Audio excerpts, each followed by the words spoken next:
तो बच्चों देखो, हमारा चैप्टर नंबर 11 क्या था?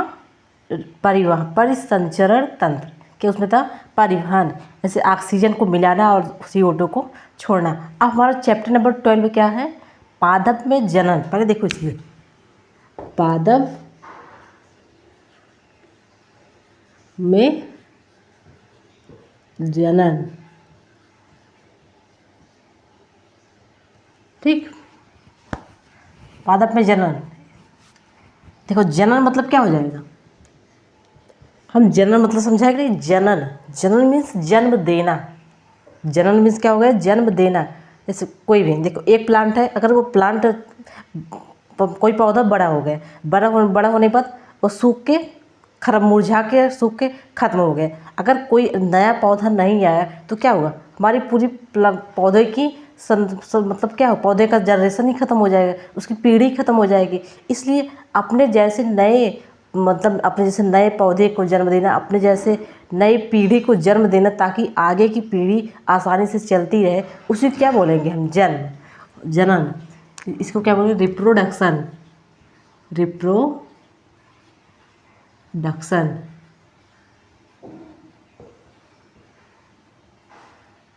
ठीक,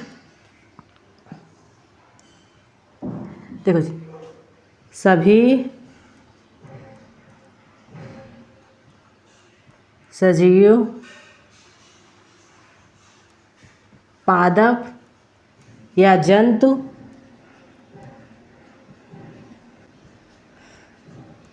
संतति उत्पत्ति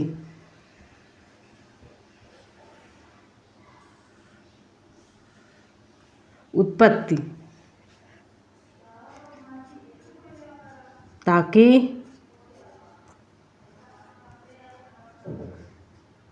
उनकी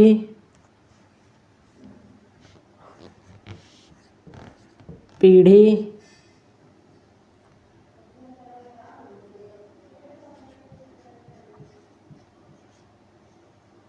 आगे बढ़ सके। ठीक, तो हमारे जनन का सेम टू सेम यही मतलब है। कोई भी चाहे पौधा हो, चाहे मानव हो, चाहे कोई भी जीव जंतु हो, मानव या जीव जंतु। देखो कोई भी, देखो बिल्ली अपना बच्चा देती है कि नहीं देती? कुत्ता भी अपना बच्चा देता है। मानव भी संतान उत्पत्ति करता है। और क्या, पौधे अपने पेड़ों के, मतलब पौधे भी, देखो पौधे पे क्या बना? पौधे पे बीज बना, बीज से फल बने, उस फल में बीज होता है, बीज को फिर उगाएंगे तो क्या बनेगा? हमारा नया पौधा। नया पौधा बनेगा कि नहीं बनेगा? फिर बीज, उस नए पौधे में बीज होंगे, फल होंगे, फूल होंगे, फिर वो बीज को हम बोएंगे, फिर नया पौधा बनेगा। तो क्या हुआ? अपने किस्म को बनाए रखने की ये पादप में क्या होगा? पादप क्या हो जाएगा? अपने किस्म को बनाए रखने के लिए, किस्म या अपनी विविधता बनाए रखने के लिए जनन आवश्यक। ठीक, जनन क्यों आवश्यक है यही समझ में आएगा नहीं? देखो अभी हम समझा रहे हैं जनन। जनन मीन्स जन्म देना, अपने जैसे किसी भी मतलब अपने जैसा किसी भी पदार्थ, मतलब क्या, अपने जैसा किसी संतान की उत्पत्ति करना, अपने जैसा किसी पौधे की उत्पत्ति करना, अपने जैसा किसी जंतु को उत्पत्ति करना ही क्या है? हमारा जनन। ठीक, सब जनन मतलब जन्म देना। तो जन्म देना मतलब ही हो जाएगा हमारा जनन। अब समझ में आएगा नहीं कि तो कोई पूछे जनन क्या है? पादप में जनन। ठीक, सिंपल एक भाषा में समझा देना कि अपने जैसे पीढ़ी को, मतलब अपनी पीढ़ी को आगे बढ़ाने के लिए जिस हम मतलब पौधे द्वारा बीज बनाते हैं, बीज से नए पौधे का निर्माण होता है, मानो अपने बच्चे का जन्म देता है, और भी जंतुएं अपने बच्चे का जन्म देती हैं। तो जनन मतलब अपने पीढ़ी को बनाए रखना, दिखा रखना है, ताकि उनकी पीढ़ी आगे बढ़ सके। ठीक, यहाँ देखो, जनन बराबर जन्म, जन्म मतलब यह अपनी संख्या या जनसंख्या को बनाए रखना।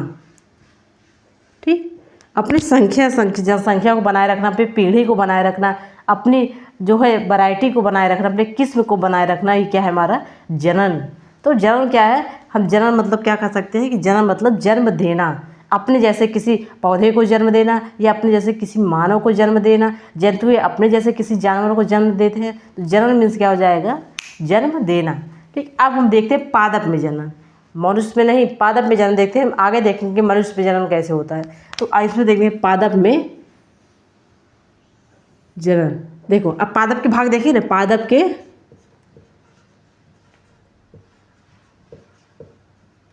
में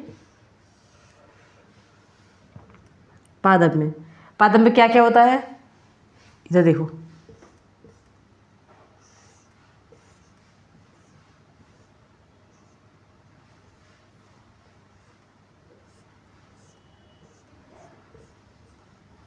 जड़ हो गया, तना,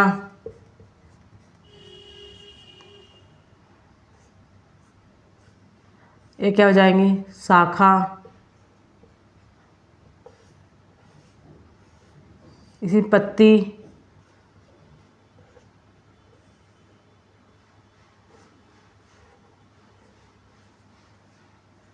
फूल।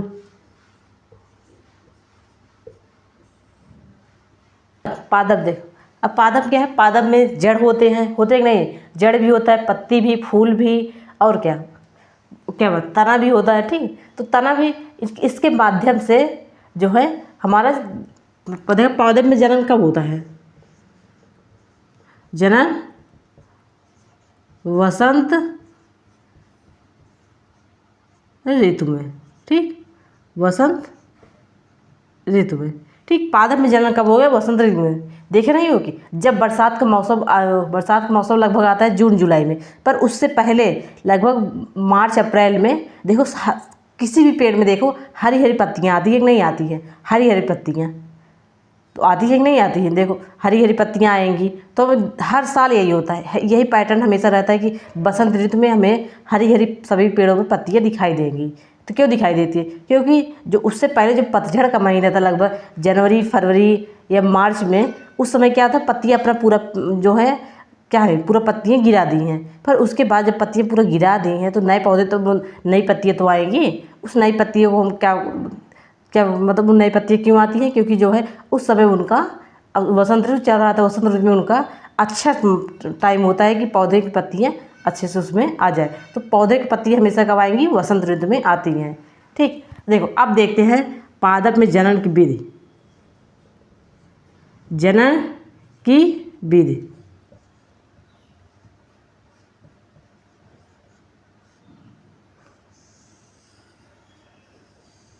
ठीक, जनन में पादप में जनन की विधि। जनन मतलब समझे ना, जनन जन्म या किस्म को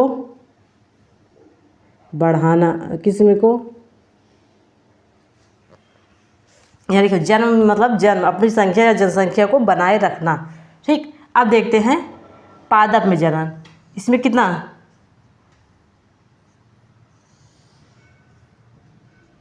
जनन दो प्रकार का होगा, एक अलैंगिक, एक लैंगिक। अलैंगिक देखो पहले,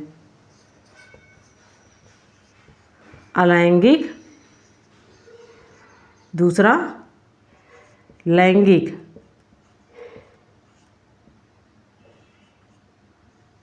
अलैंगिक जनन और लैंगिक जनन। देखो मैं बोल भी रही हूँ, अगर कोई भी शब्द समझ में ना आए तो उसको सुन रहे हो, जनन बोल रहे, लैंगिक, अलैंगिक, तो मैं बोल रही हूँ ना, उसको अच्छे से देख के समझ लेना। इसमें हमारा हो जाएगा बिना बीज, बिना बीज के, बिना बीज के या बीजाणु के माध्यम से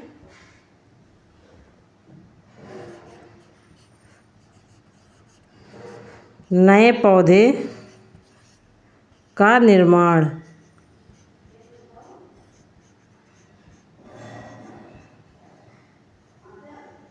ठीक, बिना बीज के बीजाणु के माध्यम से ही नए पौधे का निर्माण। इसमें क्या होगा, कहीं फूल से पौधे नए पौधे का बन जा रहा है, कहीं से तना से नए पौधे का बन जा रहा है, कहीं जड़ के माध्यम से नए पौधे बन जा रहे हैं, कहीं के जो है जो जहाँ से कली निकलती है, कली को अलग काट दिए तो नए, उसको मिट्टी में दबा दिए तो नए पौधे का बन गया। तो इसको क्या बोलेंगे, इसमें कोई फिक्स पार्ट नहीं, कहीं तना से, कहीं पत्ती से, कहीं जड़ से, कहीं जो है क्या कहते हैं, कहीं फूल से, कहीं कली के माध्यम से ही नए पौधे का निर्माण हो जाएगा। और लैंगिक में बीज द्वारा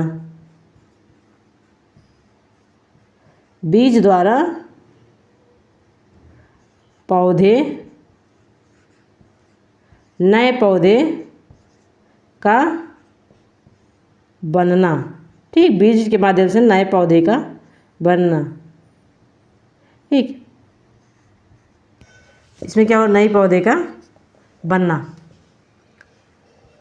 ये अपने जैसे ये इसमें क्या होता है, माता पिता दोनों के गुण। और क्या होते हैं, माता पिता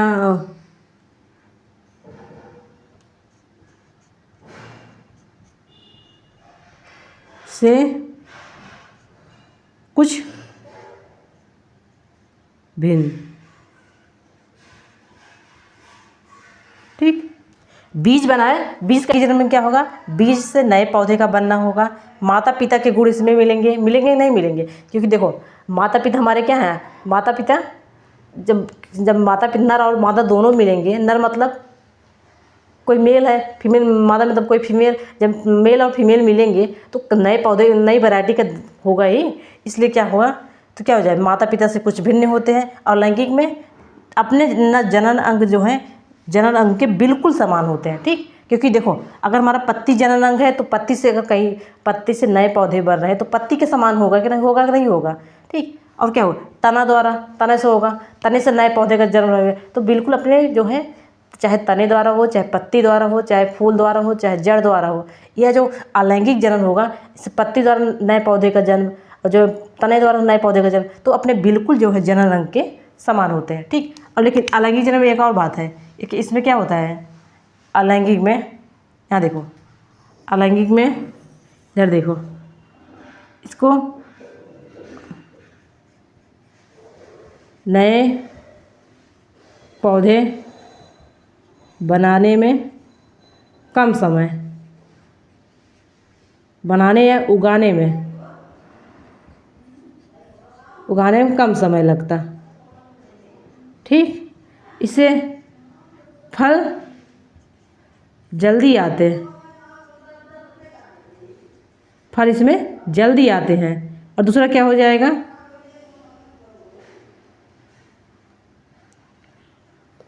जड़, पत्ती, तना, जड़, फूल से क्या हो जाएगा, इसमें नया पौधा बनना। ठीक, तो यह था हमारा लैंगिक जनन। लैंगिक जनन क्या हो जाएगा, बिल्कुल अपने पूर्वज के समान, पूर्वज मतलब पिछली पीढ़ी है उसके जस्ट बहुत ज़्यादा एकदम समान ही होगा, उसी की तरह होगा। ठीक, गुलाब का फूल देखिए, गुलाब के फूल में उसको क्या करते हैं, टहनी काट के हम लगा देते हैं तो क्या होता है, सेम वैसे पौधा हमारा अच्छे से उग जाता है। ठीक, तो जड़ द्वारा, पत्ती द्वारा, फूल द्वारा, यह सब क्या है इसके, यह सब इसके कायिक अंग है। कायिक अंग मतलब समझते हो, अब देखो ना, फूल, पत्ती, जड़, तना, सब क्या है इसके,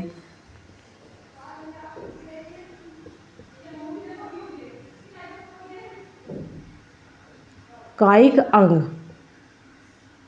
कायिक मतलब शरीर।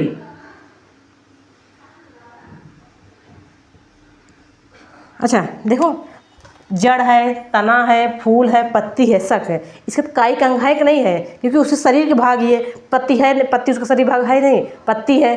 पेड़ों में क्या होते हैं, पेड़ों में पत्ती होती है, जड़ होते हैं, तना होते हैं, फूल होते हैं, और क्या क्या होता है। और पत्ती, फूल, जड़, तना, शाखा, ये सब क्या है उसके, इसके जो भाग के शरीर के भाग है, शरीर के भाग,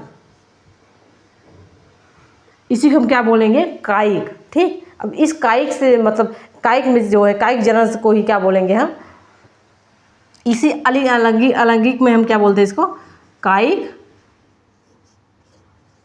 जनन।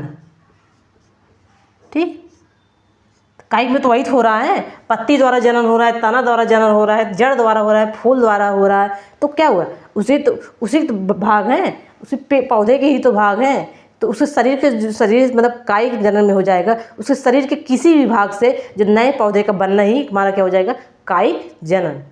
अलैंगिक मतलब से समझा, उसके शरीर के अलैंगिक मतलब यह हो जाएगा उसके शरीर मतलब फूल, पत्ती, जड़, तना से उसका, जड़, पत्ती, फूल, तना के, समझ में, जड़, तना, फूल, पत्ती के किसी भी भाग से नए पौधे का बनना ही हमारा क्या हो जाएगा, अलैंगिक जनन। और इसमें बहुत कम समय लगता है, और इसके फल फूल पौधे में जल्दी आते हैं। ठीक, अब आगे देखते हैं हम। अब जल्दी क्यों आते हैं, क्योंकि जनन में इसमें बीज बनेगा, बीज से नए पौधे बनेंगे, उसमें समय लगेगा। पर इसमें क्या, पत्ती को अलग किए, पत्ती से नए पौधे बन गया, जड़ से नए पौधे बन गया, और क्या, मुकुलन, यहाँ से जहाँ से तना निकलता है, उसी से जब तना निकलेगा, उसी से जो पत्तियाँ निकलती हैं उसी पर्वसंधि बोलते हैं, वहाँ से भी नए पौधे का निकलना, तो क्या हो जाएगा, अलैंगिक में हमारा ज़्यादा कम समय लगता है। लेकिन अपने पूर्वज के सेम टू सेम उसी तरह होते हैं, एकदम टू कॉपी बोलते हैं ना, जिससे क्या देखो, प्रतिलिपि,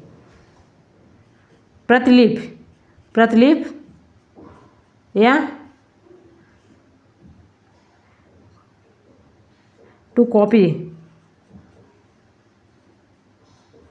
ठीक, टू कॉपी कराते हैं ना, किसी मार्कशीट का हम टू कॉपी कराते हैं, और क्या, टीसी का टू कॉपी कराते हैं। तो अलैंगिक जनन में सेम टू सेम उसी तरह पौधा बनता है, इसीलिए उसको क्या बोलेंगे, टू कॉपी की तरह।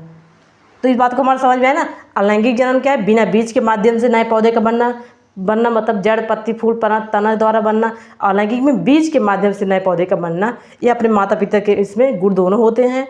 और इसमें क्या होगा, बिना बीज के माध्यम से बनेंगे तो पत्ती से हो जाएगा, फूल से हो जाएगा, तो उसमें अलग हो जाएगा। ठीक, अब हम आगे देखते हैं। अब हम कोई भी जनन पूछे तुमसे, जनन, उसको तुरंत कहना, जनन मीन्स अपने जैसे किसी पौधे या जंतु को जन्म देना। पादप में पौधे हो जाएगा, जंतु में अपने जैसे किसी जंतु को जन्म देना। तो जनन मीन्स अपने जैसे किसी संतान की उत्पत्ति करना, ताकि आगे की पीढ़ी चलती रहे। ठीक, अब हम देखते हैं अलैंगिक जनन। अलैंगिक जनन देखें, अलैंगिक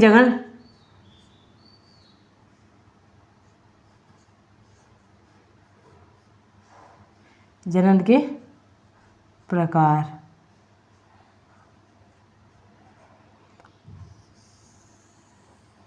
अलैंगिक जनन के प्रकार, तो नंबर 1 पे क्या हो जाएगा हमारा,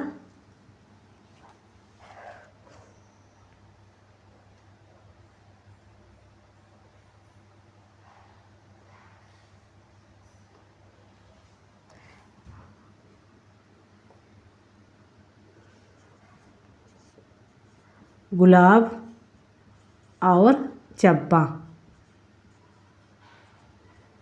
गुलाब और चंपा के पौधे, देख रहे हैं, गुलाब का चंपे पौधे ऐसे, यहाँ देखो, ये क्या है हमारा, तना। ठीक, इस तने से ऐसे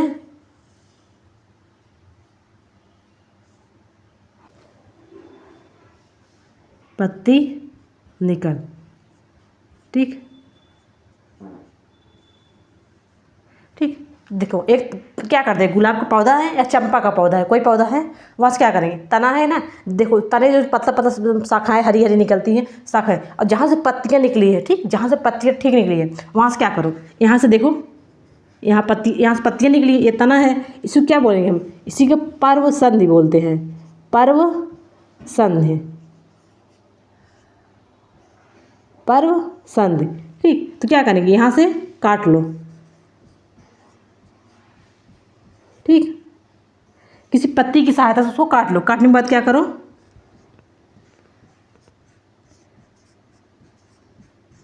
मिट्टी में दबा। तो मिट्टी में दबा दोगे, उसमें लगातार पानी दो, क्या हो जाएगा, देखो तना था, तने से जहाँ से पत्ती निकलती है वहाँ से हम काट लिए। काटने के बाद उसको मिट्टी में दबा दिए, क्या होगा, जहाँ तो काट लिए उसको मिट्टी में दबा दिए, क्या होगा, फिर वहाँ से भी नया पौधा। ठीक, यहाँ पानी डालते रहो। ठीक, पानी डालते रहो तो उसमें से नया पौधा निकलेगा। ठीक, तो देखो यहाँ देखो, पर्व संधि से भी हमारा नया पौधा निकल गया। ठीक, इस तना था, तने जहाँ से पत्ती निकलते हैं वहाँ से भी हमारा नया पौधा निकल गया। ठीक, काट लिए। काटने के बाद क्या हो जाएगा, यहाँ पे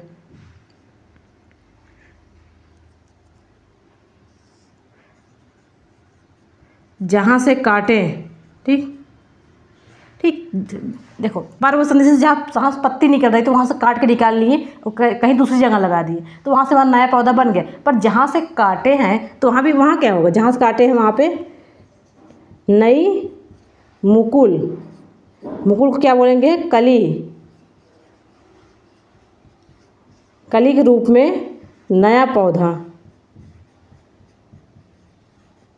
ठीक, वहाँ से भी नया पौधा निकलेगा। जहाँ से काटे हैं तो वहाँ से, वहाँ जहाँ से मतलब जिस भाग से, देखो यहाँ तना था या पत्ती थी, यहाँ से काटे तो इस पत्ती वाले भाग को निकाल कर दूसरी जगह लगा दिए। पर जहाँ से जिस भाग से काटे थे वहाँ पे तो कुछ उगेगा, उससे क्या बोलते हैं, वहाँ पे भी हमारा नया पौधा बनेगा। यहाँ पे क्या हो जाएगा, मुकुल द्वारा बनेगा।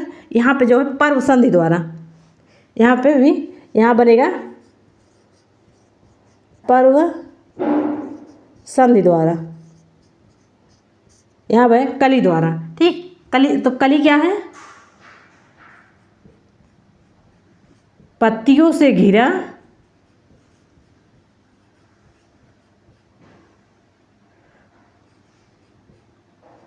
मोटी तना बीच में।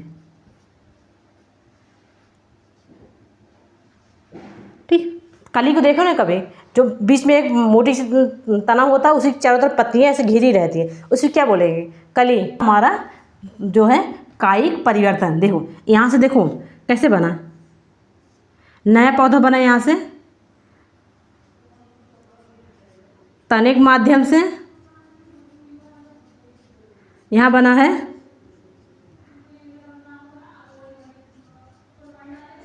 पत्ती के माध्यम से।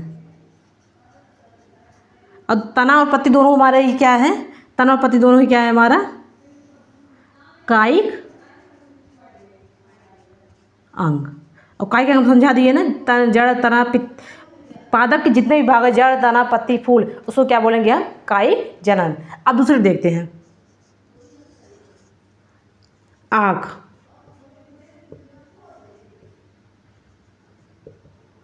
आँख के माध्यम से देखो, पर्व गुलाब और चंपा में कैसे होता है, पर्व संधि के माध्यम से, कली के माध्यम से, इसको हम समझा दिए। और देखो आँख के माध्यम से क्या हो जाएगा, ऐसे इसमें आलू,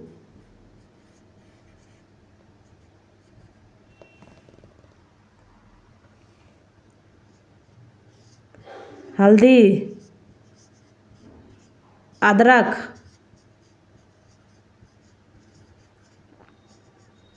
ठीक, आँख के माध्यम से। आलू को देखते हो जिसमें आँख लगा हुआ है, ऐसे नहीं देख, आलू देखो जिसमें हल्का वो गड्ढे में से धंसा हुआ है, थोड़े थोड़े बहुत खुरदरा की तरह होता है आलू।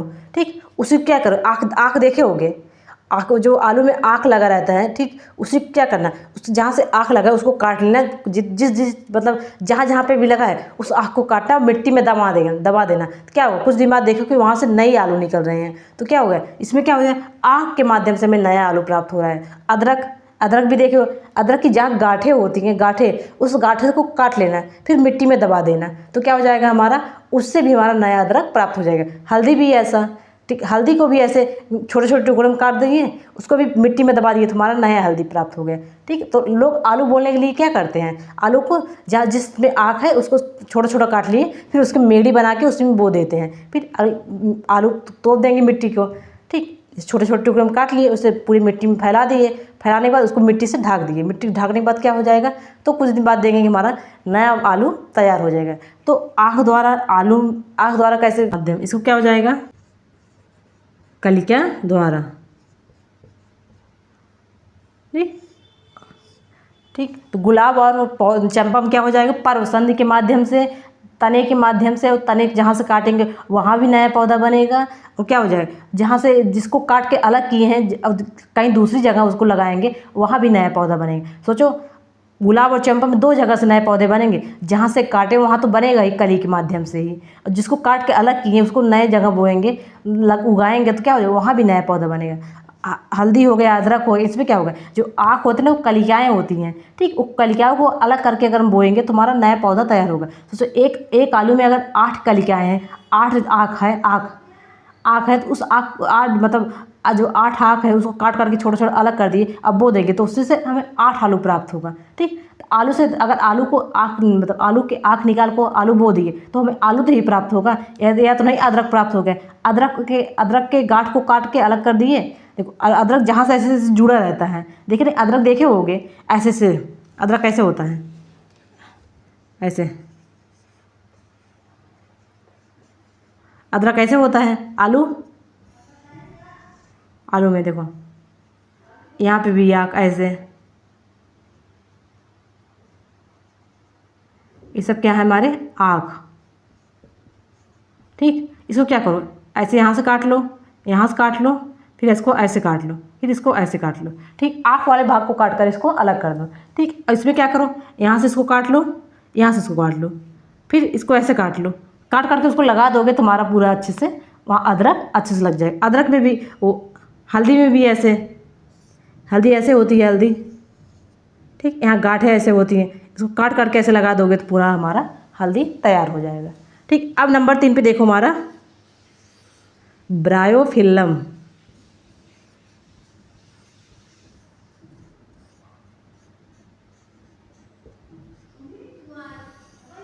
ब्रायोफिल्म क्या है, ब्रायोफिल्म एक पत्ती है। ठीक, ये कहाँ पाया जाता है, ब्रायोफिल्म लगभग पत्थरों पर। इसमें क्या होगा, पत्ती द्वारा नया पौधा। ठीक, पत्ती द्वारा नया पौधा, सोचो इसमें क्या होगा, ऐसे पत्ती है। ठीक,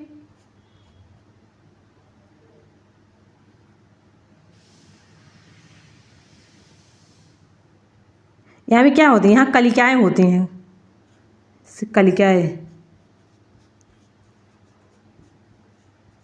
कलिकाएँ, यहाँ पे भी एक पत्ती आ जाएगी, यहाँ पे भी एक पत्ती,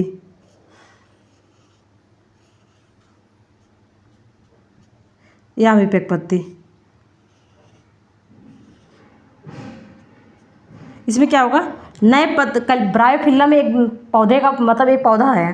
ठीक, ये चट्टानों पर पाया जाता है। उसमें क्या होता है, पत्तियों के माध्यम से हमारा नया पौधा बन जाता है। ठीक, उसे पत्तियाँ जो होती हैं, पत्तियों के में एक कलिकाएँ होती हैं जो अंदर पत्तियों में जो ऐसे देखो, एक पत्तियों जो ऐसे धसे हुए पार्ट है, धसे हुए पार्ट में यहाँ पर क्या होता है, जो है कलिकाएँ होती हैं। इस कलिकाओं में अगर वहाँ पे नमी मिल गई, आर्द्रता मिल गई तो क्या हो जाएगा, नमी प्लस आर्द्रता से क्या हो जाएगा, वहाँ पे नए पौधे का निर्माण। ठीक, देखो, गुलाब, हल्दी, अदरक में आँख के द्वारा, गुलाब और चंपा आँख के द्वारा, आलू, अदरक और हल्दी में, ब्रायोफिल्लम में पत्तियों के माध्यम से नए पौधे का बनना। और दूसरा गुलाब और चंपा में नए पौधे का कैसे बनता है, मुकुल के द्वारा। ठीक, पर्वसंधि के माध्यम से। और हमारा चर्चा जड़ों द्वारा।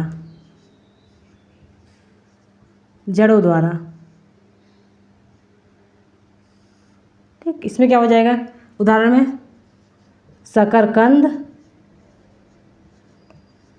और डहेलिया।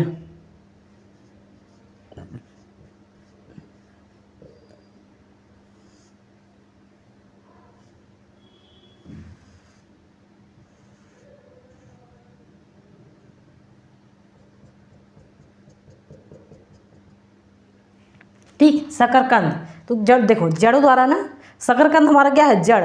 शकरकंद क्या है, जिसे गंजी बोलते हैं, स्वीट पोटैटो, उसको स्वीट पोटैटो बोलते हैं ना। तो जड़ों द्वारा उसका क्या हो जाएगा, उसमें नए पौधे का इसमें क्या हो जाएगा ऐसे।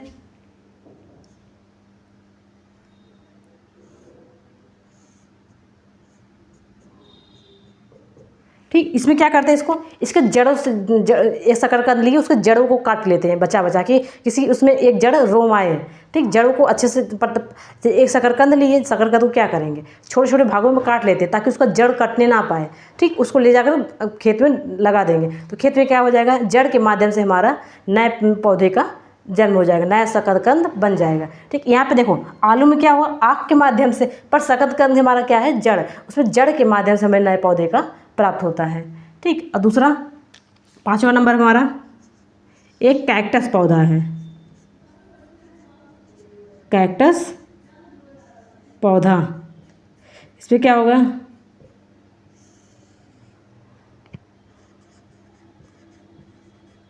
अपने पुराने पौधों से अलग होकर नया पौधा।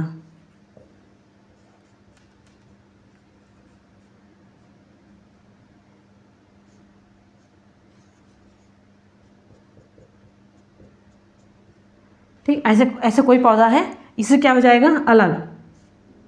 कैक्टस पौधा क्या, कैक्टस मतलब जो जिसमें कांटे होते हैं, उसमें क्या होगा, इससे कैक्टस पौधा जो है ऐसे अलग अलग नया पौधा।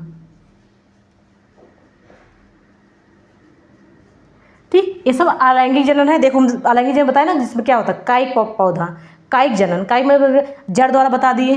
देखो जड़ द्वारा या क्या अपने से पूरे पौधे ही अलग हो जा रहा है, तब जाके उसका नया पौधा बन रहा है। इसमें देखो चंपा, और इसमें देखिए कली के द्वारा कली या मुकुलन, कली को ही मुकुलन बोलते हैं, मुकुलन के द्वारा, परोसंध के माध्यम, इसमें देखो आँख के माध्यम से जो कली क्या है, इसमें पत्ती के माध्यम से, उसमें जड़ के माध्यम से। ठीक, अब हम आगे देखते हैं, हमारा 6 नंबर है,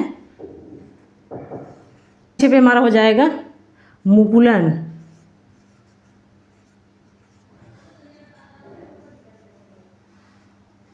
ठीक, मुकुलन, मुकुलन को देखो, मुकुलन क्या, मुकुलन मतलब कली, कली के द्वारा। इसे को इसमें क्या हो जाएगा, ईस्ट, ईस्ट देखो ईस्ट,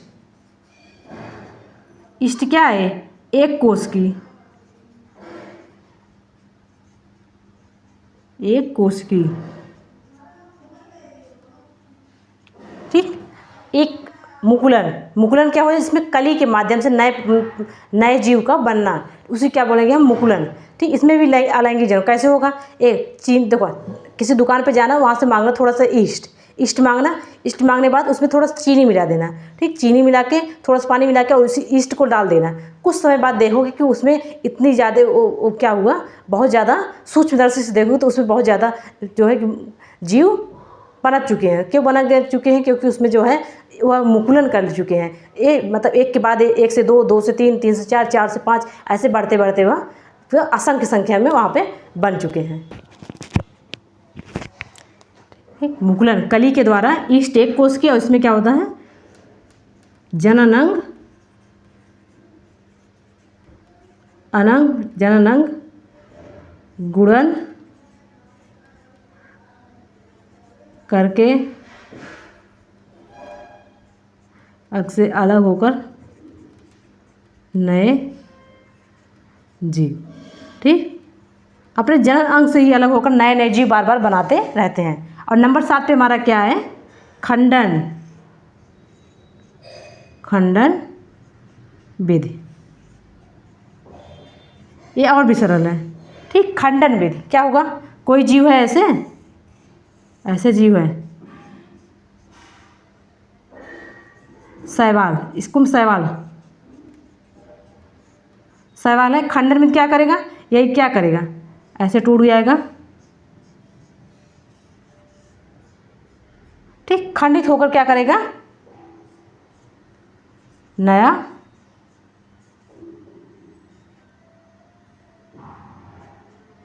नया जीव। ठीक, पूरी बॉडी थी, पूरी बॉडी उसी को टूट गया, जगह जगह से टूट गया, जगह जगह से टूटने के बाद क्या होगा, नया नया जीव का निर्माण कर लिए। इसे क्या करें, इसको खंडन विधि बोलते हैं। देते हैं 8 नंबर में हो जाएगा हमारा बीजाणुओं द्वारा। बीजाणुओं द्वारा। ठीक, आप सोचो कि बीजाणु कहाँ पे हैं? जो बीजाणु हमारे पाए जाते हैं, कहाँ पाए जाते हैं? बीजाणु हमारे जैसे जो पाए जाते हैं, जो सूक्ष्म जीव जो वायुमंडल में पाए जाते हैं, उसको क्या बोलेंगे हम? बीजाणु। ठीक, जो हमारी आंखों से दिखाई भी नहीं देते। ठीक, समझ में आया ना? खंडन हो जाएगा। खंडन क्या पे लगभग ये हमारा ज़्यादातर होता है। शैवाल कहाँ पाए जाते हैं? शैवाल तालाब में,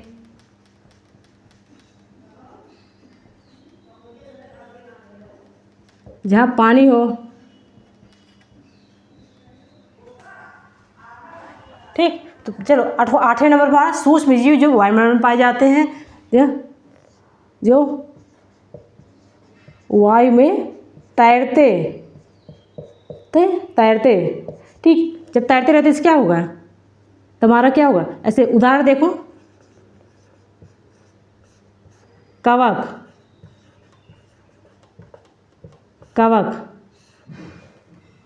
कहाँ लगता है? रोटी, अचार, और कहाँ का लगता है? डबल रोटी, इसी को पाव रोटी बोलते हैं। ठीक, तो यह था हमारा लैंगिक जनन। ठीक, तो लैंगिक जनन समझ में आया नहीं? लैंगिक जनन में जनन मतलब अपने जैसे जीव को जन्म देना, और लैंगिक जन्म अलैंगिक मतलब अपने जैसे जीव को जन्म देना लेकिन सेम टू सेम उसी की तरह हो, उसी क्या बोलेंगे हम? अलैंगिक जनन। ठीक, उसमें न बीज की आवश्यकता नहीं होती, बिना बीज के ही नए पादप को जन्म देता है। ठीक, किसके द्वारा? अपने कायिक अंगों के द्वारा। कायिक अंग में क्या हो जाएगा? जड़ द्वारा, पत्ती द्वारा, फूल द्वारा, पर्वसंधि द्वारा, मुकुलन द्वारा या कली द्वारा, ये अपने ही भाग को पूरा अलग कर लेगा, पूरे अपने मतलब पूरे पौधे के भाग से अलग हो जाएगा, नए पौधे का जन्म। ये अपने भाग को खंडित कर लेगा, कई टुकड़ों में बांट लेगा। ठीक, तो यह सब हमारा क्या है? अलैंगिक जनन के प्रकार। 1 नंबर गुलाब और चंपा में पर्वसंधि के माध्यम से, तने के माध्यम से, पत्तियों के माध्यम से, अब मुकुलन वो जो है अभी बताए ना किसके माध्यम? कली के माध्यम से। जहाँ से हम उसको काटे वहाँ पे तो होगा ही, जहाँ काट के उसको अलग किए जहाँ पर लगाएंगे वहाँ भी तो नया पौधा बनेगा। और दूसरा आँख, आलू को हम देखें ही, जहाँ पे आँख लगी देख रहे हैं, हमारे दादा कहते हैं कि आँख, जहाँ से आँख है उसको काट लो अच्छे से और खेत में बो दो तो हमारा आलू अच्छे से लग जाएगा। और हल्दी ऐसे भी होता है, हल्दियों को जहाँ से गांठें बनी वहाँ से काट लो। ठीक, हल्दी में से देखो हल्का हल्का रेसे निकला रहता है। ठीक, रेसा वहाँ से काट के उसको बो दो तो हल्दी हो जाएगी। और क्या? अदरक, ब्रायोफिल्म एक पत्ती मतलब एक पौधा है जिसकी पत्तियों पे ही हमारे नए पौधे का निर्माण हो सकता है। ठीक, क्या होगा? पत्थरों पर पाया जाता है, पत्थरों पर पाया जाता है। ठीक, पत्तियों द्वारा नया पौधा। ठीक, ये पत्ती है, इसमें पत्तियों में जो कलिकाएँ बनी होती हैं, उस कलिकाएँ में अगर नमी मिले, आर्द्रता मिले तो क्या नए पौधे का निर्माण हो जाएगा। दूसरा जड़ों द्वारा, जैसे शकरकंद हो गया, शकरकंद निकाले, शकरकंद एक हमारा जड़ है, उस जड़ को, शकरकंद को कई भागों में जड़ सहित काट दिए, छोटे छोटे भागों में जड़ सहित काट दिए तो बो दिए उसको, तो वहाँ से हमारा नया पौधा बन जाएगा। दूसरा कैक्टस, वह पूरा अलग ही हो जाता है। ठीक, अपना नए पौधे से पूरा अलग हो जाएगा तो उसके बाद नए पौधे बनाएगा।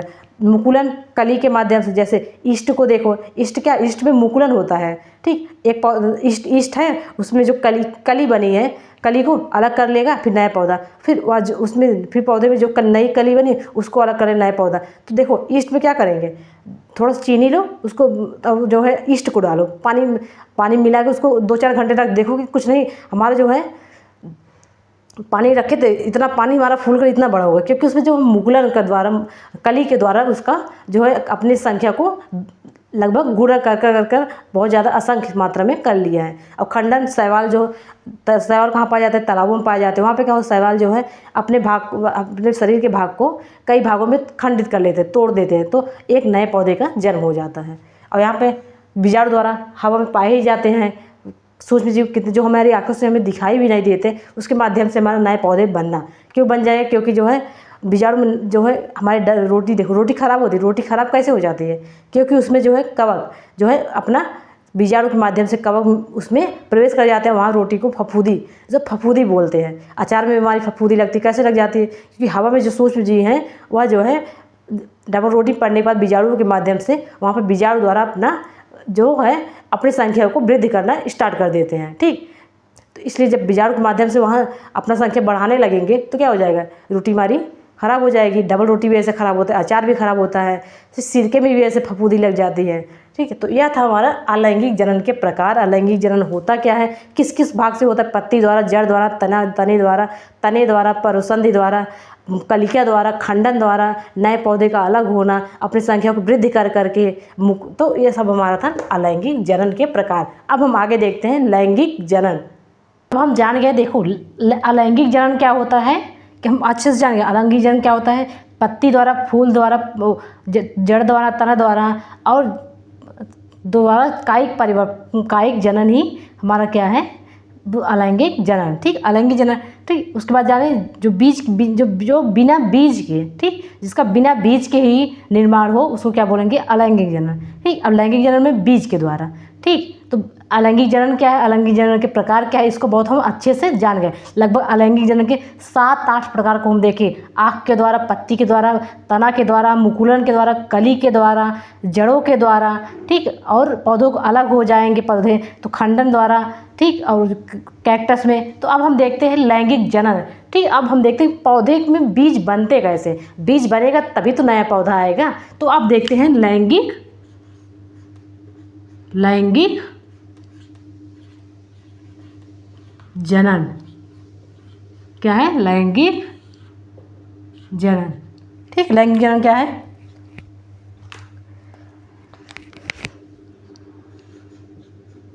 बीज के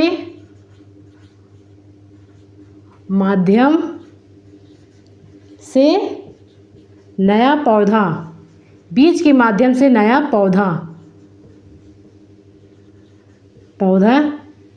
बनना, नया पौधा बनना ही क्या है? हमारा लैंगिक जनन। ठीक, बीज के माध्यम से नए पौधे का बनना हमारा क्या है? लैंगिक जनन। पर अब इससे देखते हैं कि इसमें नर क्या है, मादा क्या है। इसे तभी तो मिलेगा। इसमें क्या होता है? नर और मादा।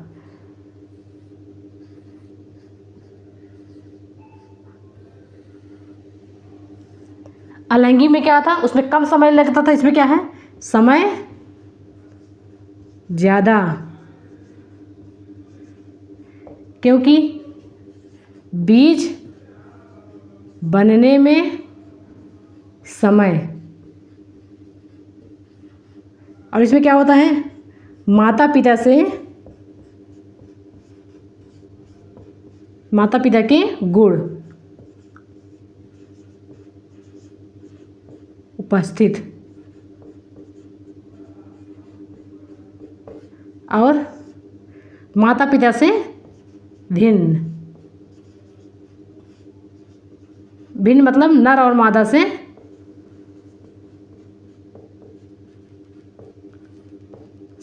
अलग। तो हम इसको क्या बोल देंगे? लैंगिक जनन। चलो अब हम देखते हैं। पहले हम पादप में पढ़े थे ना कि उसके पुष्प संरचना देखो। पहले पुष्प संरचना।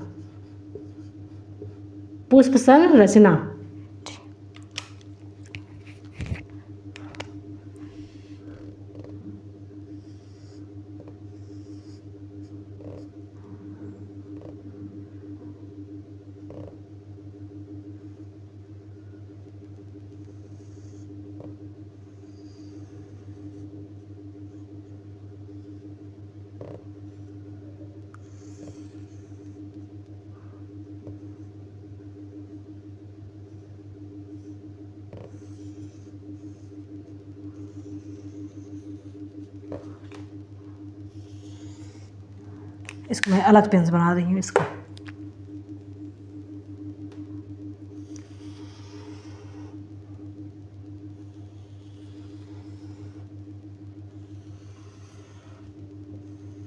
ठीक, इसको साथ साथ तुम भी बनाओ। ठीक,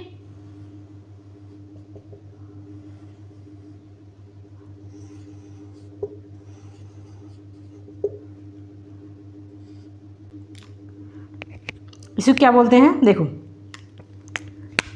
इस पूरे भाग को हम बोलेंगे पुंकेसर। पुंकेसर मतलब पुरुष या नर जनन अंग। ठीक, या नर युग्मक। नर युग्मक। और इसी ये भी क्या है हमारा, पुंकेसर। पुंकेसर। ठीक, पुंकेसर मतलब जो है नर युग्मक। नर युग्मक मतलब नर पुरुष जनन अंग। ठीक है ना, देखो नर जनन अंग।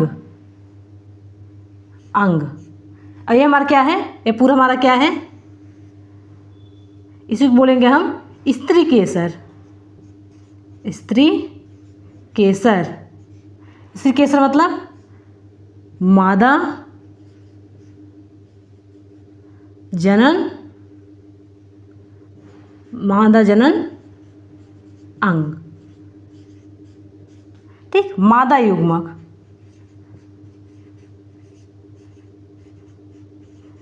मादा युग्मक। इसे क्या, ये सबसे ऊपर वाले भाग को बोलते हैं वर्तिकाग्र। वर्तिकाग्र। अब बीच वाले भाग को यहाँ पे बोलेंगे, इसको पूरा बोलेंगे हम वर्तिका। ये सब हम पहले पढ़ चुके हैं। ठीक, हम चैप्टर नंबर जब पादप के बारे में जानिए उसको बताए तो पुष्प संरचना में स्त्री केसर में वर्तिकाग्र, वर्तिका, अंडाशय, इस भाग को क्या बोलेंगे हम, अंडाशय। ठीक, देखो और इसको क्या बोलेंगे हम, परागकोश। इसको बोलेंगे तंतु। पुतंतु मतलब पुंकेसर का जो तंतु है, जो पुंकेसर ऐसे लटका रहता है, उसको क्या बोलेंगे हम, पुतंतु। ठीक, यही पुंकेसर और स्त्री केसर दोनों क्या है हमारे, जनन अंग। जनन अंग। ठीक, तो देखो हमारे पुष्प में क्या होता है, पुष्प में स्त्री केसर और पुंकेसर होता है। ठीक, स्त्री केसर और पुंकेसर। पुंकेसर क्या है, नर युग्मक है, और स्त्री केसर क्या है, मादा युग्मक। क्योंकि देखो लैंगिक जनन करने के लिए हमें नर और मादा दोनों की ज़रूरत पड़ेगी। जब नर और मादा दोनों की ज़रूरत पड़ेगी तो फूलों में तो नर और मादा होना चाहिए। ठीक, तो क्या होगा, हमें पुंकेसर और स्त्री केसर की दोनों ज़रूरत पड़ती है। पर यहाँ देखो, एक लिंगी पुष्प, एक लिंगी पुष्प और द्विलिंगी पुष्प। द्विलिंगी पुष्प। यहाँ पर एक लिंगी किसे कहेंगे, एक लिंगी।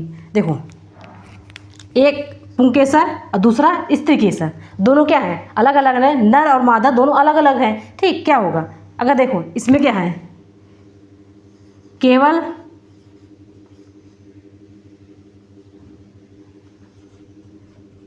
स्त्री केसर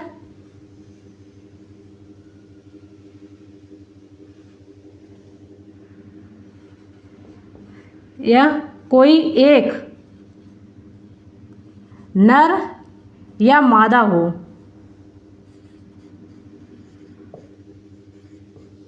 ठीक, या नर हो या मादा हो तो उसे क्या बोलेंगे हम, एक लिंगी पुष्प। और एक इसमें क्या है, स्त्री केसर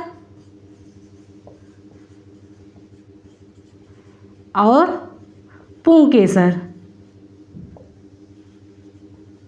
साथ साथ हों। ठीक, अगर स्त्री देखो देखो बनाने स्त्री के पुंकेसर है या स्त्री केसर है, अगर दोनों एक ही पुष्प पे है तो उसको क्या बोलेंगे, द्विलिंगी पुष्प है। ठीक, और दोनों अगर एक लिंगी पुष्प में इसमें या नर है या मादा है उसे क्या बोलेंगे हम, स्त्री के एक लिंगी पुष्प। तो एक लिंगी क्या है, जिसमें एक अंग मतलब एक जनन अंग हो, और द्विलिंगी में जिसमें दोनों जनन अंग हो, नर और मादा दोनों हो, और उसे क्या बोलेंगे, द्विलिंगी पुष्प, उसे क्या बोलेंगे हम, स्त्री केसर। ठीक, एक लिंगी पुष्प में देखो, एक लिंग में उदाहरण में देखो, पपीता, खीरा, ककड़ी आदि। और द्विलिंगी में गुड़हल, अब गुड़हल का फूल लेकर आ रहा है ना, गुड़हल, गुलाब। ठीक, गुड़हल का फूल लेकर आ, देखते नहीं गुड़हल फूल में ऐसे लगा रहता है पुंकेसर की तरह, वर्तिका वर्तिकाग्र। ठीक, कलियाँ आरी आरी होती हैं। ठीक, और जो है वर्तिका वर्तिकाग्र होते हैं नहीं होते हैं। ठीक, तो एक लिंगी पुष्प क्या है, जिसमें एक ही जननांग हो, और द्विलिंगी में जिसमें दोनों जननांग हो। ठीक, अब देख लो ये जो पराग कोश है, पराग कोश। ठीक, पराग कोश, इसी पराग, इसमें क्या होता है, पराग कण। इसी पराग कोश में क्या होता है हमारे, पराग कण, पराग कण। और इसे जो अंडाशय है, अंडाशय में हमारे ऐसे ऐसे इसको देखोगे इधर, इसके ऐसे। ठीक, इसी अंडाशय में हमारे क्या होते हैं, बीजांड, मतलब अंड निर्माण के बीज। ठीक, जैसे पराग कोश है इसमें, इसी पराग कोश में हमारे ऐसे ऐसे, इसी पराग कोश में हमारे क्या रहते हैं, पराग कण। ठीक, जब इसी पराग कोश में हमारे जब पराग कण रहते हैं, उसी अंडाशय में हमारे बीजांड अंड निर्माण वाले, अंड कोश बोलते हैं इसको, या अंड निर्माण के बीज होते हैं। ठीक, और दूसरा क्या हो जाएगा हमारा, अब हम देखते हैं पराग कण, वो परागण, परागण। ठीक, परागकण। अब क्या करना है, जो देखो ये जो परागकण है, इस परागकण को इस वर्तिका तक आने, ठीक, पराग देखो, परागकण क्या है, पराग कण का वर्तिकाग्र तक स्थानांतरण या पहुंचना।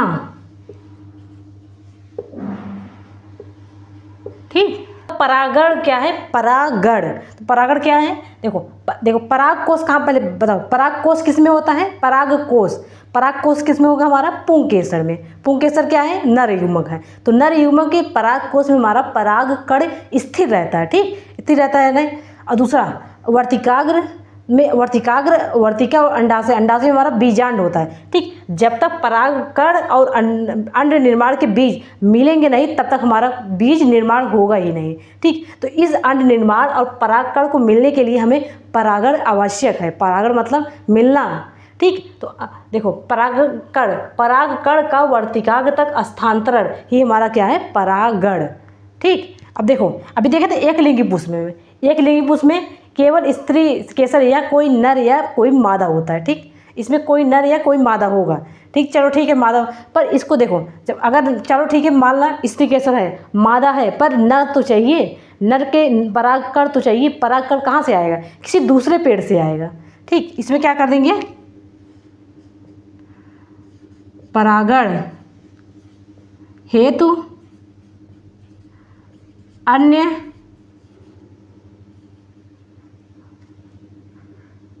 जैसे जल, वायु, जंतु द्वारा पराग कण का पहुंचना। तो क्या हो जाएगा हमारा यहाँ, परपरागण। पर परागण। और इसमें क्या हो जाएगा, द्विलिंगी पुरुष में, द्विलिंग में स्त्री और पुंकेसर साथ ही है, तो इसमें क्या हो जाएगा, या स्वयं ही कर लेंगे। ठीक, स्त्री केसर और पुंकेसर जब साथ साथ है तो क्या हो जाएगा, इसमें क्या कर लेंगे, स्वपरागण।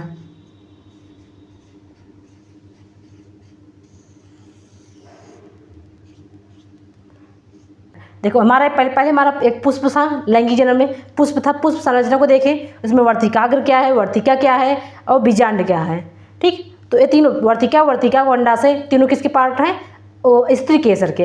अब पुंकेसर, परागकण और परागकोश किसके भाग है, हमारे पुंकेसर के। तो क्या होगा, पुंकेसर में हमारा परागकोश में हमारा परागकण बनेगा और जो है अंडाशय में हमारा अंड बीज बनेगा। ठीक, अंड बीज बनेगा। तो अंड बीज और जो है इस परागकण को मिलने के लिए हमें क्या करना, परागण कराना पड़ेगा। ठीक, ये परागण क्यों, देखो सभी को सब परागण क्यों, क्योंकि परागकण और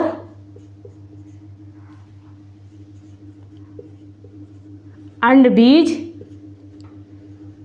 को मिलने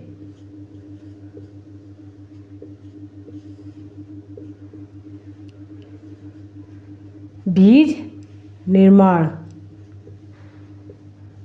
बीज निर्माण से फल बनेगा, फल से हमारा फिर क्या बनेगा, नया, फल से बनेगा बीज, बीज से बनेगा नया पौधा।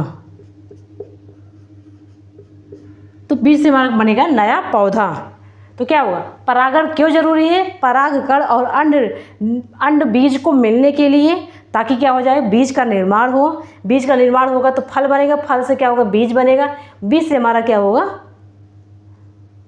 नया पौधा बनेगा। ठीक,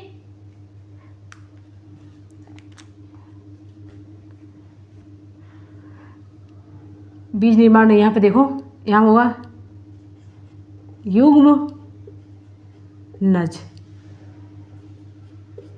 ठीक, युग्मनज मतलब मिलना। ठीक, तो हम क्या समझे, इसको समझे मिलने के लिए, फिर जब एक लिंगी पुष्प है, एक लिंगी में क्या, इसमें नर या मादा है। ठीक, मादा ही है, तो जिसमें एक लिंगी मादा है, ठीक, मादा है, तो उस मादा को निषेचित करने के लिए हमें क्या चाहिए, मिलने के लिए हमें परागण चाहिए, ताकि उसमें बीज का निर्माण हो सके। तो कैसे होगा, जल द्वारा, जंतुओं द्वारा या वायु द्वारा। कभी कभी हम खेतों में गए हैं तो क्या हो जाएगा, खेतों में हमारे बहुत सारे देखो परागकण लगे रहते हैं, हमारे कपड़े में लगे रहते हैं, हमारे पैरों में लगे रहते हैं। क्यों लगे रहते हैं, क्योंकि वो परागकण है। परागकण क्या हुआ, कहीं दूसरी जगह से उड़ के आए हैं, जल के द्वारा आए हैं, वायु के द्वारा आए हैं, ये जंतुओं के द्वारा आए हैं। तो क्या होगा, जो एक लिंगी पुष्प है उसमें क्या होता है कि कहीं दूर से आए बीज को अपने पास आकर्षित कर लेंगे, मतलब उनके पास अगर उनके वर्तिकाग्र पर गिर गया, तो वर्तिकाग्र गिर गया क्या होगा, वह डायरेक्ट जाएंगे अंडाशय में, अंडाशय में वहाँ पर निषेचित हो जाएगा, निषेचित अपना काम करना स्टार्ट कर देंगे। और द्विलिंगी में कोई ज़रूरत ही नहीं है, इसमें किसी जंतु या ना ही जंत की ज़रूरत है, ना ही जल की ज़रूरत है, ना ही क्या वायु की ज़रूरत है। इसमें क्या होगा, नर और मादा एक ही में है, तो उसमें परागण आसानी से हो जाएगा। इसीलिए इसको क्या बोलेंगे, स्वपरागण। और उसको क्या बोलेंगे, पर परागण। पर मतलब दूसरे परागकण, दूसरे परागकण का किसी दूसरे पेड़ पर आना क्या हो जाएगा, हमारा पर परागण। देखो लिखिए, परागकण हेतु अन्य जल द्वारा या जंतु द्वारा परागकण का पहुँचना। ठीक, तो क्या था, हमारे एक लिंगी पुष्प, द्विलिंगी पुष्प क्या है, स्वपरागण क्या है, पर परागण क्या है, अंडाशय क्या है, बीजांड क्या है, परागकण क्यों जरूरी है, ताकि हमारा नया पौधा बन सके। अगर परागण नहीं होगा, परागकण वहीं पे स्थित है और अंड मतलब जहाँ अंडाशय में अंड निर्माण बना हुआ है और परागकोश में परागकण बने हैं, पर दोनों जब तक नहीं मिलेंगे, दोनों नहीं मिलेंगे तो हमारा बीजांड कैसे बनेगा, बीजांड बनेगा, अंडाशय फल बनेगा, फल से हमारा बीज बनेगा, बीज को फिर नए पौधे बनाने के लिए हमें परागण बहुत आवश्यक है। तो परागण करना क्यों जरूरी है, क्योंकि परागकण और अंड बीज को मिलने के लिए, मिलने के बाद क्या युग्मनज बनेगा, निषेचित होंगे तो फल बनेगा, फल बनेगा बीज से नया पौधा बनेगा। ठीक, तो अब हम आगे देखते हैं युग्मनज क्या है और निषेचन क्या है, निषेचन के बाद फल कैसे बनता है, बीज का निर्माण कैसे होता है। देखते हैं कि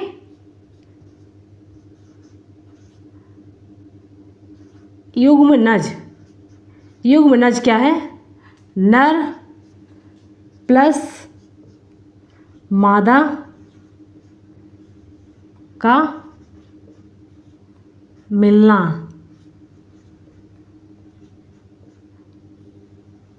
ठीक, नर और मादा क्या है यह?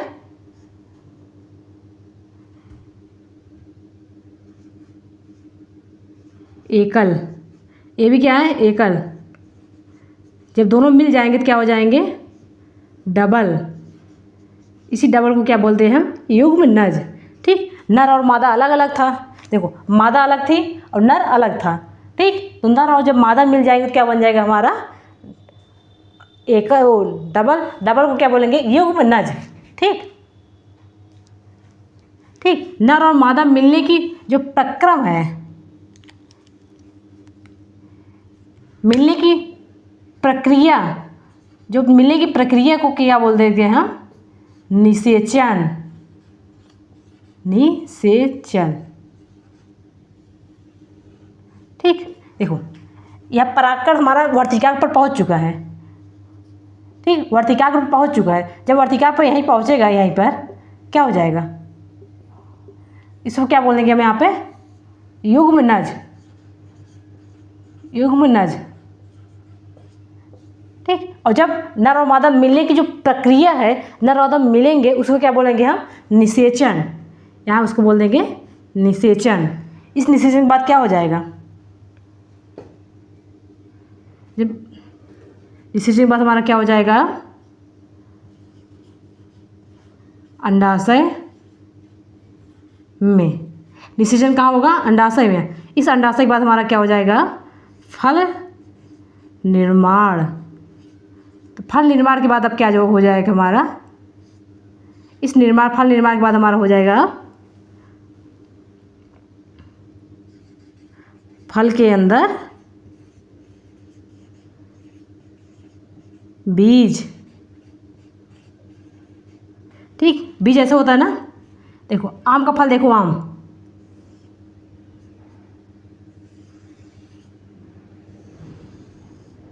ये हमारा आम है।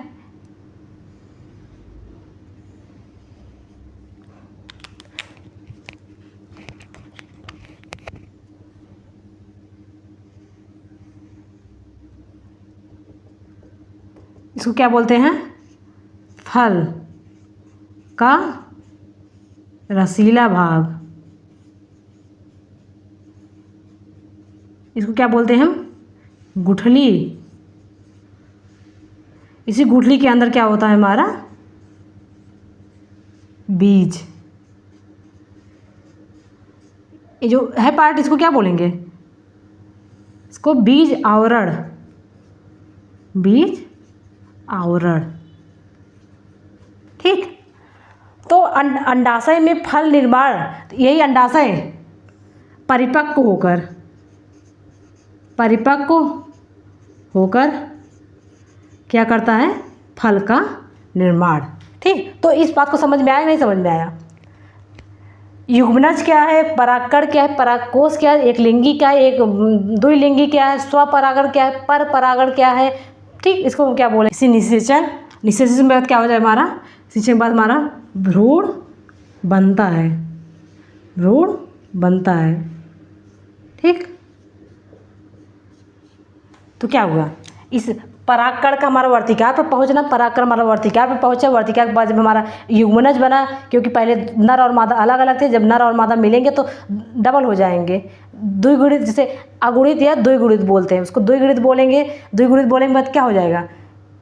और जो नर और मिलेंगे उसके बाद निषेचन होगा। निषेचन के बाद हमारा भ्रूण का निर्माण होगा। भ्रूण के बनने के बाद हमारा जो है अंडाशय का विकास शुरू हो जाएगा। अंडाशय में हमारा नर और मादा मिलते हैं। नर और मादा जब अंडाशय में मिल जाएंगे तो क्या हो जाएगा? भ्रूण का निर्माण होगा, निषेचन होगा, उसके अंडाशय से परिपक्व होगा तो फल निर्माण होगा। फल निर्माण के बाद हमारा फलों के अंदर बीज बनता है। इसी बीज को जब बीज में बाद में पौधा, बाद में नया पौधा। ठीक, तब इसी जनन अंग से हमारा क्या हुआ? पौधे का निर्माण। ठीक, तो यह था हमारा लैंगिक जनन। लैंगिक जनन में क्या क्या हुआ, समझे कि नहीं समझे? पुष्प संरचना में हमारा वर्तिकाग्र, स्त्री केसर में वर्तिकाग्र और अंडाशय होता है। पुंकेसर में हमारा परागकण, परागकोश होता है। और परागकण और वर्तिकाग्र मतलब परागकण का वर्तिकाग्र तक पहुंचना ही हमारा क्या है, परागण। और परागण क्यों होता है, ताकि जो है नर और मादा मिल सके। नर और मादा मिलने के लिए हमें, अगर स्वपरागण है तो वह अपने आप मिल जाएंगे, लेकिन अगर पर परागण है, पर परागण के लिए हमें जंतुओं द्वारा या जल द्वारा, वायु द्वारा या कीटों द्वारा या पक्षियों के द्वारा, तो उसका हम क्या कराते हैं, बीजों का परिक्रमण मतलब प्रकीर्णन कराते हैं। एक स्थान से दूसरे स्थान तक पहुंचाना ही क्या है, प्रकीर्णन। तो परागकण होता है, परागकण ज़्यादा तो हमारा क्या वो अंडाशय में जाएगा, अंडाशय में युग्मनज बनेगा, युग्मनज में से निषेचन होगा, निषेचन के बाद फल निर्माण होगा, फल निर्माण के बाद बीज बनेंगे, बीज बनने के बाद हमारा क्या हो जाएगा, फलों के अंदर बीज जब बन जाएंगे तो बीज को जब आम खाते हैं, हम आम खाते हैं नहीं, आम खाने में जो गुठलियाँ बचती गुठलियाँ फेंक देते हैं। फिर गुठलियों को हम जहाँ फेंकते हैं वहाँ पे देखते हैं कुछ समय बाद जब नमी मिलेगा, बरसात में समय आम कब होता है, आम हमारा होता है लगभग जून जुलाई या मई या जून जुलाई में, उसमें आम खाएं, पर जुलाई में हमारा बरसात स्टार्ट हो जाता है। फिर आम खा के गुठलियाँ फेंक दिए, गुठलियाँ क्या फेंक दिए, उसके बाद क्या हुआ, वो जब उसमें पानी पड़ेगा, पानी पड़ने के बाद क्या हो जाएगा, उससे नया पौधा निकलता है। नया पौधा क्यों निकल जाएगा, क्योंकि उस गुठलियों के अंदर बीज है, और बीज में इतनी क्षमता है कि वह एक नया पौधा बना सके। तो बीज के द्वारा अगर नया पौधा बन रहा है तो इसका मतलब कौन सा जनन है, हमारा लैंगिक जनन। तो यह था हमारा लैंगिक जनन। अब हम देखते हैं बीज के मतलब प्रकीर्णन कैसे होता है। बीज का प्रकीर्णन, बीज का प्रकीर्णन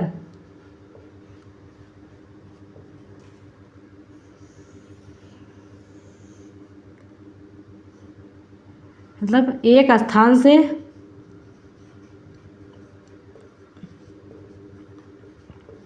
दूसरे स्थान तक जाना, ठीक।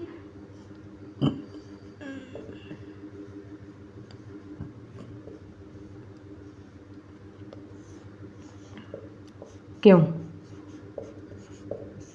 ठीक, बीज का प्रकीर्णन क्यों आवश्यक है, बीज को एक स्थान दूसरे स्थान तक क्यों जाना है, ठीक। एक काम करो, एक तसला पूरा आम का गुठली ले लो, एक तसला आम की गुठली लेकर एक ही जगह डाल दो, क्या होगा। अच्छा, एक ही जगह इतने सारे आम के पेड़ हो जाएंगे, क्या कोई भी पेड़ अच्छे से लगेगा, लगेगा कि नहीं लगेगा, कोई भी पेड़ अच्छे से लगेगा ही नहीं। इसलिए क्या करना है, आप गुठली लेकर कुछ कुछ दूर पे हम लगाते हैं, ताकि पेड़ जो है हमारे अच्छे से उग सके, ताकि सभी पेड़ों के लिए आवश्यक खनिज लवण, जल की मात्राएं और जो है प्रकाश अच्छे से मिल सके। अगर सभी गुठलियों को हम एक ही जगह पे डाल देंगे तो क्या हो जाएगा, ना कोई पेड़ अच्छे से लग पाएगा, और क्या हो जाएगा, हाँ, सभी पेड़ों प्रति स्पर्धा बढ़ जाएगी, कोई भी पेड़ अच्छे से स्वस्थ नहीं हो पाएगा। और उसमें से जब प्रतिस्पर्धा होगी, जब प्रतिस्पर्धा बढ़ जाएगी तो क्या हो जाएगा, कोई भी पेड़ अच्छे से नहीं लग पाएगा, उसमें क्या हो जाएगा, कोई भी पेड़, हर पेड़ कमज़ोर हो जाएगा। इसलिए क्या है, प्रकीर्णन क्यों आवश्यक, स्पर्धा को कम, अब विकास अच्छे से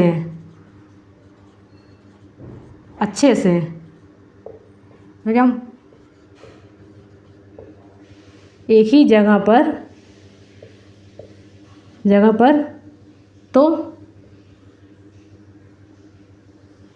बीज का प्रकीर्णन क्यों आवश्यक है, कि बीज एक स्थान दूसरे पहुंचाना हमारा क्या है, प्रकीर्णन, एक स्थान से दूसरे स्थान तक पहुंचाना प्रकीर्णन है, ठीक। लेकिन क्यों जरूरी है, क्योंकि अगर एक ही जगह पे हुए प्रतिस्पर्धा बढ़ जाएगी, उनके लिए पर्याप्त खनिज लवण नहीं हो पाएगा। और देखो, पेड़ हर जगह ज़रूरत है पेड़ों की, अगर एक ही जगह सब पेड़ हो जाएंगे तो और जगह क्या होगा, और जगह लोगों को ठीक से ऑक्सीजन ही नहीं मिल रहा है, क्योंकि पेड़ों के माध्यम से हमें ऑक्सीजन मिलता है। तो कहीं ऑक्सीजन ज़्यादा हो जाए, कहीं पर ऑक्सीजन ही नहीं है, तो पेड़ों के हर जगह प्रकीर्णन जरूरी है। अब किसके द्वारा होता है, वायु द्वारा, नंबर 2 जल द्वारा, नंबर 3 पक्षियों द्वारा और कीटों द्वारा, नंबर 5 जंतुओं द्वारा,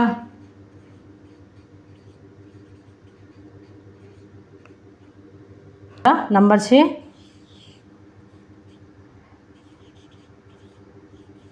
कुछ फल अचानक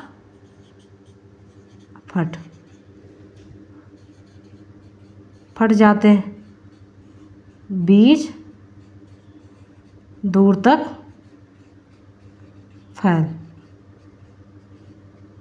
चलो अब वायु द्वारा देखो, वायु द्वारा जितने भी पुष्प के पौधे हैं, पुष्पों में फूलों के परागकण जो फूल के परागकण होते हैं, जो बहुत हल्के हल्के होते हैं, जो पंख की तरह होंगे हल्के हल्के, वह क्या करते हैं, जो है हमारे वायु द्वारा जो है पहुंच जाता है। जल द्वारा नारियल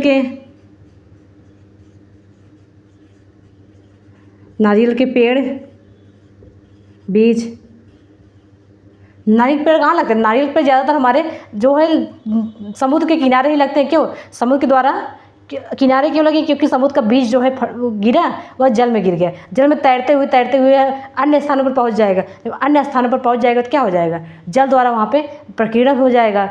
क्या हो जाएगा, बीज पहुंच गया, बीज क्या होगा, हमारे किसी मादा से टकराएगा, मादा की वर्तिका पहुंचेगा, वर्तिका पहुंचने के बाद अंडाशय में जाएगा, अंडाशय में क्या हो जाएगा, निषेचन होगा, निषेचन के बाद फल निर्माण हो जाएगा, फल निर्माण के बाद बीज बन जाएगा, फिर बीज जो है हमारे गिरेंगे, बीज से फिर वर्तिका तक पहुंचेगा। यही प्रक्रम हमारा चलता है ताकि जो है पेड़ों की संख्या बनी रहे। ठीक, इसलिए क्या कहते हैं, पेड़ अपनी संख्या स्वयं बनाए रखे रहते हैं। पर क्या हो, लोग जब तक जंतु उसको अनावश्यक काटे ना, उसको नुकसान ना करे, उसको जलाए ना, ठीक, पेड़ अपनी संख्या स्वयं बनाए रखते हैं। ठीक, अभी कभी आसपास जाओ, देखोगे, अगर अपने घर के आसपास खड़े हो, छत पे खड़े हो सब पे, और चारों ओर से देखो, घूमते हुए देखो, गांव में, शहर में तो हमेशा बिल्डिंग हर जगह हो गई है, पर शहर में देखो, घूमते हुए देखो, तो देखो चारों तरफ, जैसे चारों तरफ से हमारे पेड़ बहुत दूर दूर देखते हैं, चारों तरफ से बाउंड्री, चारों तरफ से पेड़ ऐसे बाउंड्री बनाए रखे हैं। ठीक, ऐसे वहाँ पे पेड़ क्यों हैं, क्योंकि वहाँ पे कोई तो पेड़ लगाया नहीं है, पेड़ अपने आप हुए हैं। पेड़ कैसे अपने आप हुए हैं, क्योंकि वहाँ पे प्रकीर्णन वायु के द्वारा हुआ है, जंतु के द्वारा, या कहीं पे हम गुठली खाए, गुठली से क्या हुआ, कहीं फेंक दिए, गुठली वहाँ पहुँच गई, और क्या हुआ, पक्षियों द्वारा, पक्षी कोई आम खाई, आम की गुठली ले कहीं दूसरी जगह फेंक दी। ठीक, अब बच्चियाँ क्या करती, बच्चियाँ कोई बीज का फल खाती हैं, क्या करती, अगर उसको उठा ली, खा ली और कहीं भी फेंक दी, जहाँ फेंकेंगी बीज वहाँ से तो बन जाएगा। ठीक, और क्या, कीटों द्वारा, कीट भी क्या करते हैं, प्रकीर्णन करते हैं। मधुमक्खी के देखो, मधुमक्खी शहद, यहाँ देखो मधुमक्खी शहद,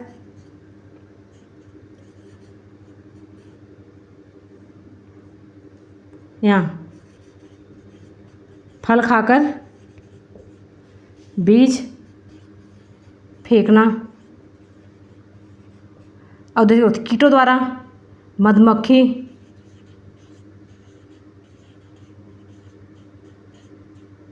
जंतुओं द्वारा यहाँ कांटेदार बीज का प्रकीर्णन, और क्या, तो देखो कुछ फल अचानक फट जाते हैं। ठीक, कुछ फल में, जैसे कुछ फल की क्वालिटी है कि क्या उसमें जब फल बड़े हो जाएंगे, बड़े होने में क्या होगा, अचानक फट जाएंगे। जब अचानक कोई फल फटता है तो क्या होगा, उसके बीज काफ़ी दूर तक फैल जाएंगे, नहीं फैल जाएंगे। ऐसा पौधा एक है, जैसे बालसन का पौधा, एक बालसन नाम का पौधा है, उसके फल अचानक फट जाएंगे। जब अचानक फट जाते हैं तो बीज क्या होता है, काफ़ी दूर तक पहुंच जाता है। तो इससे क्या होता है, तो बीज में प्रकीर्णन की वजह से, अगर बीज में प्रकीर्णन है तो जो है हमारा जो है पर परागण बहुत आसानी से चलेगा। क्योंकि ज़्यादातर देखो, अगर पर परागण हमारा होगा तभी बीज जो है हमारे अच्छे से फल दे पाएंगे।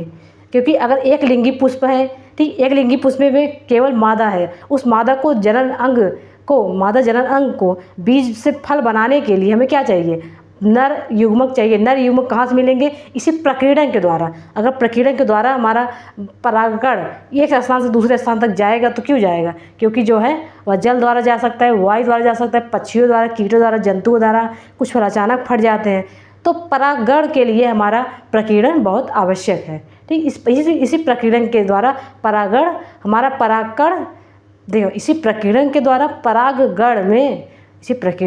परागण में परागकण वर्तिका तक पहुंचने के लिए हमें प्रकीर्णन आवश्यक है। ठीक, तो इस चैप्टर को हम यहीं पर समाप्त करते हैं। इस चैप्टर में अलैंगिक जनन क्या है, लैंगिक जनन क्या है, और लैंगिक जनन क्यों आवश्यक है, क्योंकि बीज से हमें नए पौधे बनाना है ताकि आगे की पीढ़ी आसानी से चल सके। और एक ही स्थान पर नहीं प्रतिस्पर्धा बढ़ जाएगी, एक ही स्थान पर नहीं, अलग अलग स्थान पर, उस अलग अलग स्थान पर हमें पौधों को उगाने के लिए परागण करना पड़ेगा।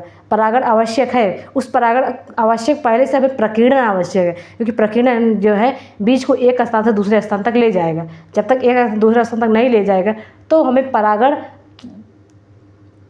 कैसे होगा? परागण करने के लिए हमें एक बीजों को किसी दूसरे मतलब एक लिंगी पुष्प तक पहुंचना पड़ेगा। तो एक लिंगी पुष्प में परागण के लिए हमें पर परागण करना पड़ता है। उसमें क्या हो, नर युग्मक को मादा युग्मक से मिलाना पड़ेगा। ठीक, कभी कभी लैब में भी ऐसे करते हैं। लैब में एक मादा युग्मक लाए, उस मादा युग्मक में कोई नर युग्मक बाहर से लाकर उसमें उसको निषेचित कराए। जब निषेचित करा दिए तो फल बन गया, फल बनने से बीज बन गया। तो कृत्रिम भी होता है, हम कृत्रिम भी मादा युग्मक में नर युग्मक को मिलाते हैं। तो यह चैप्टर था हमारा लैंगिक जनन क्या है और अलैंगिक जनन क्या है, परागकोश क्या होते हैं, परागण क्या है, परागकण क्या। देखो, परागकण और परागकण मतलब परागकण और परागण में दोनों बहुत ज़्यादा अंतर है। परागकण का कोई इंपॉर्टेंस नहीं रह जाएगा जब तक वह वर्तिकाग्र तक नहीं पहुंचता।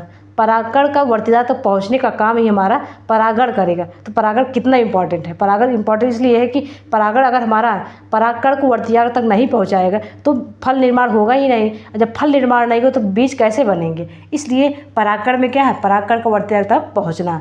ठीक, अब प्रकीर्णन के आवश्यक उसको बता दी, एक लिंगी क्या है, द्विलिंगी क्या है, स्वपरागण क्या है, पर परागण क्या है, इसको बहुत हम अच्छे से बता दिए। अब आगे हम देखेंगे चैप्टर नंबर हमारा 13, बहुत ही इंटरेस्टिंग है। उसको देखने के लिए अगला चैप्टर जरूर पढ़ें। उसका नाम है गति और मापन। ठीक, गति हम पढ़े थे जिसमें आवर्ती गति क्या है, दोलन गति क्या है, सरल गति क्या है, वर्तुल गति क्या है। उसमें देखिए आज अगले चैप्टर में गति में देखेंगे मात्रक क्या है, गति का मात्रक क्या है, उसको मापते कैसे है। ऐसे बल बराबर दूरी बटे समय, तो क्या हो जाएगा, चाल बराबर दूरी बटे समय, बल नहीं, चाल बराबर दूरी बटे समय। तो चाल क्या है, दूरी क्या है, समय क्या है, समय को ज्ञात कैसे करते हैं उसको हम देखेंगे। तो इस चैप्टर को मैं यहीं पर समाप्त करते हैं।